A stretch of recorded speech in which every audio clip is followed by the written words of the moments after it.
मियाँ बीवी का रिश्ता बहुत नाजुक है कि नहीं? है? अगर डील करके ब्याह ना हुआ हो तो अच्छा है, एकदम अच्छा है मियां। डील करके शादी ना हुई हो तो अगर सिर्फ बैठ कर रिश्ते निभाए गए हों तो इसका रिश्ता बहुत मजबूत होता है। क्या बात है। और अगर डीलिंग हो, इतना दो इतना लो, तो कभी उस रिश्ते में मजबूती नहीं आ सकती। तवज्जो दें, तवज्जो दें, तवज्जो दें। डील वाली शादी कभी कामयाब नहीं होती है। मैं बहुत दर्द के साथ वाकया सुना रहा हूं, बहुत दर्द के साथ। इमाम गजाली फरमाते हैं, एक मुसलमान नमाजी परहेजगार शौहर को बुखार लग गया। नन्हे नन्हे 2-3 बच्चे। हलचल भाई आज दुआ दीजिए इस गुनहगार को। नन्हे नन्हे बच्चे। औरत ने शौहर को कंबल ओढ़ाया। ये डील वाली शादी नहीं है, ये शरीयत वाली शादी है, ये मजहब वाली शादी है। कंबल ओढ़ाया, बच्चों की तादाद गिना, हांडी का भात देखा, कढ़ाई की सब्जी देखा, देगची की दाल देखा, दाल में पानी मिला दिया, सब्जी को दलघोटनी से घाट दिया, पानी चावल में मिला के गीला कर दिया। मैंने तसव्वुर में पूछा, बहन ऐसा क्यों किया? का शौहर बीमार हो गया, वो डेली कमाता है, डेली खाता है। कल मेरा शौहर मजदूरी पे नहीं जाएगा, आज रात को चावल खत्म हो जाएगा, कल मेरे 3 बच्चे क्या खाएंगे? इसलिए मैंने खाने को पतला कर दिया ताकि हाथों से ना खाएं, वो चम्मच से इसे पी जाएं और कुछ कल के लिए बच जाए। क्या बात है। ये सही बीवी की निशानी है। गौर से सुन। एक दिन कट गया हजरत, दूसरा दिन भी औरत ने काटा, मगर आज आंखों में आंसू लेकर शौहर के बिस्तर के करीब खड़ी। कहा, जाने जाना आपकी मोहब्बत पे कुर्बान, मगर आप ही के दम से औलाद का वजूद है। आप और हम रो लेंगे तो बर्दाश्त हो जाएगा, बच्चे रोएंगे तो बर्दाश्त नहीं होगा। का क्या मतलब? का बुखार का जोर टूटा है, खत्म नहीं हुआ। दुआ दे आप लोग। बुखार का जोर टूटा है, खत्म नहीं हुआ। एक काम कीजिए, कंबल ओढ़ लीजिए, मजदूरों की लाइन में लग जाइए, कम से कम 4 घंटा मजदूरी कीजिए, न 10 रुपया 5 रुपया तो मिलेगा। हम अपने बच्चों को संभाल लेंगे इसमें। आहा, अल्लाह हर मर्द के मुकद्दर में ऐसी औरत अता फरमा दे।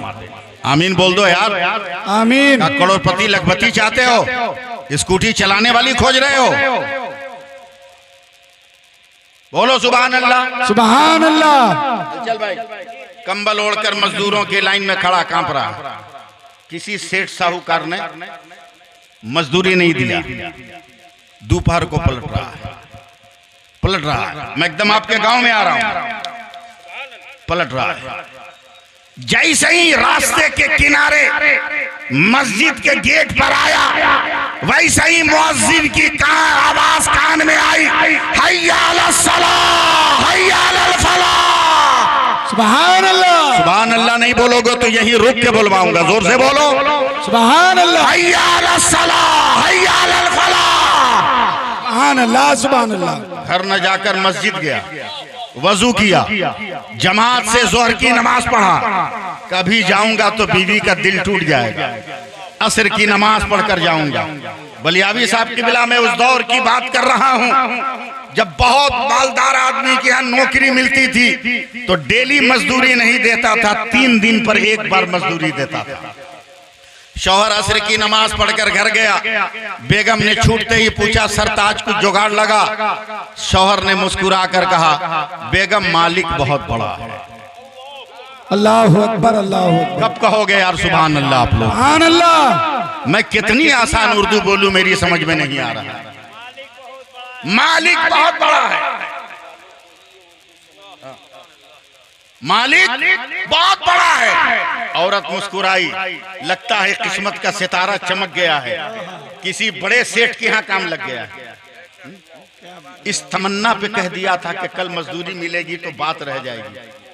आज फिर मजदूरों की लाइन में लगा, फिर नौकरी नहीं मिली, फिर पलट कर आया वो। जैसे ही मस्जिद के दरवाजे पर आया, मेरी हिम्मत मत तोड़ो, मेरी आवाज के साथ बोलो सुभान। वैसे ही मुअज्जिन की आवाज आई, हय्या अलस सलाह, हय्या अलल फलाह। सुभान अल्लाह। आओ नमाज की तरफ, आओ कामयाबी की तरफ। फिर चला गया हजरत, जोहर की नमाज पढ़ा, असर की नमाज पढ़ा, घर गया। बीवी ने कहा कुछ जुगाड़ हुआ? का कह दिया ना मालिक बहुत बड़ा है। सुभान अल्लाह सुभान अल्लाह। औरत ने फिर सब्र किया। तीसरे दिन चला तो औरत मुस्कुरा कर कहती है मेरे सरताज मालिक बहुत बड़ा है। तीसरा दिन है, ये झोला लीजिए, ये बोतल लीजिए, तेल ले लीजिएगा, दाल चावल ले लीजिएगा, सब्जी सामान ले लीजिएगा। आज तीसरा दिन है, मालिक बहुत बड़ा है। मरता क्या न करता, सिसकता हुआ शौहर, दम तोड़ता हुआ शौहर, हसरतों के मजार पर तमन्नाओं का चिराग रोशन करके वह इंसान धीरे धीरे खाली झोला लेकर लाइन में लग गया। मगर आज भी मजदूरी न मिली है। और जब पलटा है मस्जिद के पास, फिर वही आवाज आ रही है, हय्या अलस सलाह, हय्या अलल फलाह। सुभान अल्लाह सुभान अल्लाह। पूरा मजमा हाथ उठाकर बोलो सुभान अल्लाह, सुभान अल्लाह। हय्या अलस सलाह, हय्या अलल फलाह। रोता हुआ मस्जिद में गया, नमाज पढ़ी, असर तक रहा। असर के बाद चलने का इरादा किया। अक्ल ने कहा पागल, खाली झोला लेकर जाओगे, दूर से बेगम देखेगी तो हार्ट अटैक हो सकता है, बच्चों का दम निकल सकता है। कम से कम थोड़ी तसल्ली के लिए इन झोलों में ईंट पत्थर भर लो, ताकि दूर से वजन लगे तो दिल की धड़कन तेज हो, मगर सुकून में रहे, इत्मीनान में रहे। ये हाथों में भरे हुए ईंट पत्थर के झोले लेकर चला। जैसे ही गांव के मैदान में गया तो देखा इसके तीनों बच्चे नए नए कपड़े पहन के मैदान में खेल रहे हैं। एकदम आज चौंक गया, पैर जहां वहीं रुक गया। कहीं ऐसा तो नहीं मेरी बेचारगी देखकर मेरी बीवी ने अपना पांव तो बाहर नहीं निकाल लिया है? कहीं हवस के दरिंदों ने मेरी बीवी की आबरू लूटकर चूल्हा जलाने का एहतमाम तो नहीं किया है? कांप गया, डांट कर कहा, ऐ मेरे बच्चों, यहाँ ये नया कपड़ा कहाँ तेरे बदन पे? तो बच्चों ने कहा अब्बा अम्मा ने दिया है, अब्बा अम्मा ने दिया है, अब्बा अम्मा ने दिया है। ये इंसान डरता हुआ जैसे ही दरवाजे पे दस्तक दिया, दरवाजा खुला तो बीवी नए कपड़े में है, जरा सा बनाव से घर भी है, मुस्कुरा कर कहती है अस्सलाम वालेकुम। कसम खुदा की आपने सच कहा था कि मालिक बहुत बड़ा है। बोल रहे यार, बोल बोल सुभान अल्लाह, सुभान अल्लाह सुभान अल्लाह। आपने सच कहा था कि मालिक बहुत बड़ा है। का क्या मतलब? का उस मालिक का नौकर आया था दोपहर में, कहा ये तेरा शौहर बड़ी ईमानदारी से काम कर रहा है, ये बोनस है, मजदूरी लेकर तेरा शौहर आएगा। नारे तकबीर, नारे रिसालत। बीच से कोई खड़ा होकर नारा लगाओ।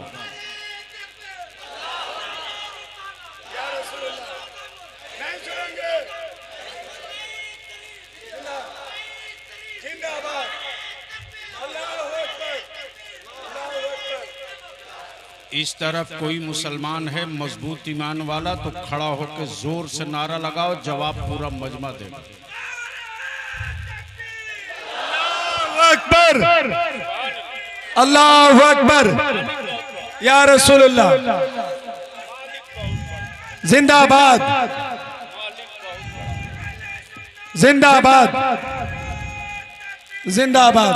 बोल दीजिए सुभान अल्लाह, बोल दीजिए, हाथ उठाकर बोलिए सुभान अल्लाह, सुभान अल्लाह। कहा आपने कहा था मालिक बहुत बड़ा है, उसका नौकर ये बोनस का सामान दे गया और कहा शाम को तेरा शौहर मजदूरी लेकर आएगा। तो कांपता हुआ झोला पटक दिया, हाथ जोड़ कहता बेगम अपनी आबरू बचाने के लिए हमने कहीं नौकरी नहीं की है, हम तो मस्जिद में नमाज पढ़ते थे, यकीन न हो तो देख झोला में ईंट और पत्थर है, ऐसा नहीं होगा। का झोला उलट कर देख, बेगम ने जब उल्टा है तो हीरे जवाहरात का दरिया बह गया है। ये इंसान सर को सजदे में रखता है, सर को सजदे में रखकर कहता मौला तेरी कुदरत का ये कौन सा करिश्मा है? तो आवाज आई, तू मेरी इबादत कर रहा था तेरी इस्तिआनत कर रहे थे। सुभान अल्लाह, सुभान, नारे तकबीर, या रसूलुल्लाह, या रसूलुल्लाह, जिंदाबाद, जिंदाबाद, जिंदाबाद, जिंदाबाद, जिंदाबाद, जिंदाबाद। अल्लाह, या रसूलुल्लाह, बता कि जब नमाज पढ़ने वाला खुदा की इतनी मदद का हकदार हो गया तो मस्जिद बनाकर नमाज पढ़ने वाला कितनी मदद का हकदार होगा। सुभान अल्लाह, सुभान अल्लाह, बहुत खूब, क्या बात है। हाथ उठा के बोलो, छत ढलना चाहिए कि नहीं। देख लीजिए कैठो हाथ उठा, देख लीजिएगा, देख लीजिएगा। हमसे भागोगे, हम जुमा की नमाज पढ़ाते हैं। हाँ, खूब कम तो 1.5 लाख आदमी होंगे, समझे। हम सब जानते हैं आप लोगों का हाल। हजरत सलाम के बाद हमारे यहाँ मस्जिद का पैसा उठता है, उसी दिन खानदानी कंजूस का पता चलता है, जो बबौती में कंजूसी लिए हुआ है, उसी दिन पता चलता है। जैसे ही चंदा लेने वाला आएगा, दोनों आंख बंद कर लेगा और दोनों हाथ पे पड़ेगा, न देखेंगे न देना होगा, न देखेंगे न देना होगा, न देखेंगे न देना होगा, न देखेंगे न देना होगा।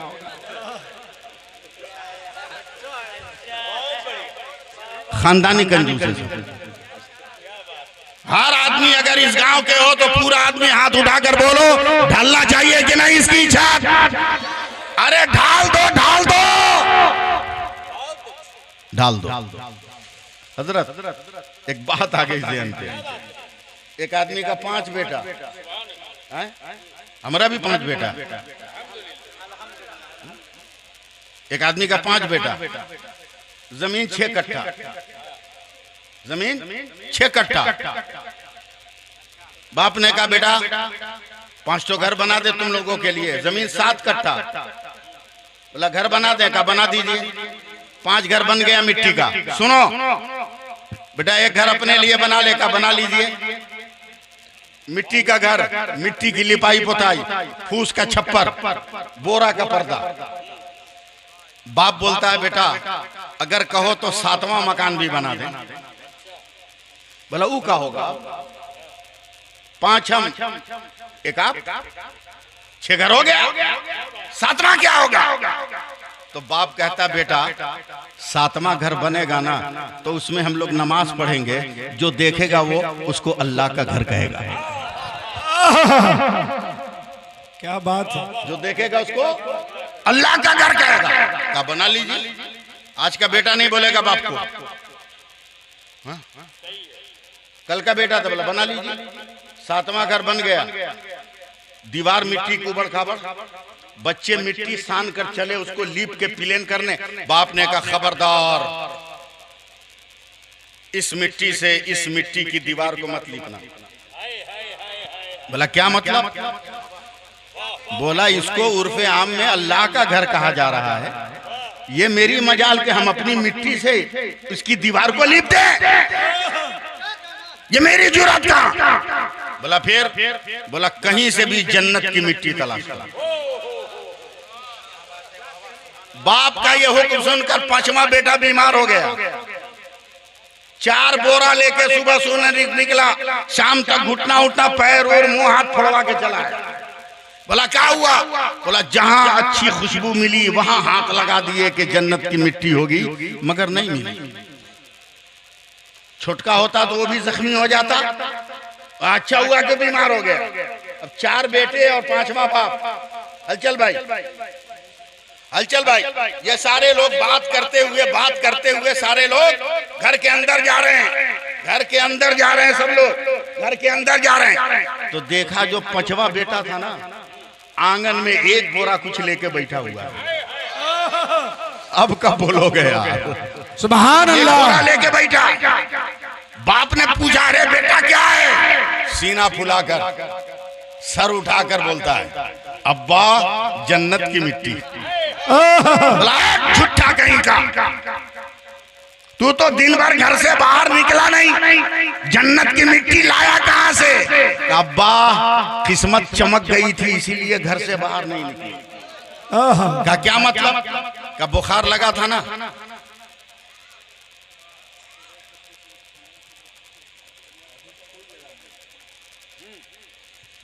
अब्बा बुखार लगा था ना, कंबल ओढ़ के सोए। और आप गरीब है तो क्या हुआ, माँ को एक पायल खरीद के दिए है ना। सुबह की नमाज पढ़कर माँ झाड़ू लेकर आंगन में झाड़ू लगा रही थी तो पायल की छन छन आवाज से मेरी आंख खुल गई।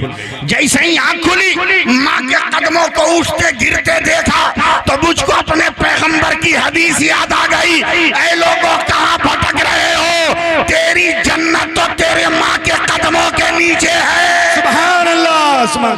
नारे दिन भर नारे रिसालत। मैं दिन भर माँ के पैरों तले से मिट्टी उठा उठा कर जमा करता रहा। चौगाई वालों, ये हौसला अपने अंदर पैदा करो तो 2 महीना नहीं लगेगा, ये मस्जिद की दीवारें मुस्कुराने लगेंगी। बोल दो आमीन, तो बोल दो आमीन, आमीन बोल दो मोहब्बत से। और याद रखो, इसे बचाना है। यही करबला की अमानत है, इसे बचाना है, यही करबला की अमानत है। मैं तकरीर नहीं कर रहा हूँ उलमाए किराम, मैं वो मौलवी हूँ जो मौका मुनासबत की गुफ्तगू करता हूँ। किस चीज की जरूरत है वही बात करता हूँ। मैं हवाओं में बोलकर नजराना लेकर भागने वाला खतीब नहीं हूँ, इसलिए कि मैं खानदानी मुकर्रिर नहीं हूँ, मैं खानदानी आलिम हूँ, समझे, खानदानी आलिम हूँ। तवज्जो दीजिए। करबला में क्या हुआ, क्या हुआ करबला? इमाम ज़ैनुल आबिदीन ऊंट की नंगी पीठ पर बैठा कर लिए जा रहे हैं, ले जाए जा रहे हैं, हथकड़ी पैरों में बेड़ी। ऊंट की पीठ कैसी होती है आप जानते हो? जैसे ही यजीद के महल के नीचे से इमाम ज़ैनुल आबिदीन का की सवारी गुजरने लगी, वैसे ही यजीद का बेटा रस्सी पकड़ लिया। आप लोग जरा सा मोहब्बत का मुजाहरा कीजिए। सुभान अल्लाह। रस्सी पकड़ लिया, कहा है हुसैन के बेटे रुक रुक। इमाम ज़ैनुल आबिदीन कई दिन का भूखा प्यासा, मगर सर उठाया है तो ऐसा लगा जैसे बादल से आफताब निकल के मुस्कुराने लगा, मुस्कुराने लगा। एक नजर देखा, यजीद का बेटा हंस के कहता, मुस्कुरा कर नहीं हंस के कहता, अरे आबिद बीमार, वो तेरे बाप का ढोल था जो करबला में बजकर फूट गया। ये मेरे बाप का ढोल है जो बज रहा है, और महल से ढोल बजाने की आवाज आ रही, दबा दब दबा दब। इमाम ज़ैनुल आबिदीन की रगें तन गई। याद रखो, जब शेर की रगें तनती है ना तो गीदड़ों की दुनिया की चादर तंग होने लगती। रगें तन गई। हलचल साहब जोश में ऐसे आए कि बेड़ियों से आवाज आने लगी, आवाज आने लगी। जब आप सोच रहे हैं, जब तक दमिश्क की जामे मस्जिद से मुअज्जिन की आवाज आई, अल्लाहु अकबर, अल्लाहु अकबर, अल्लाह, सुभान अल्लाह।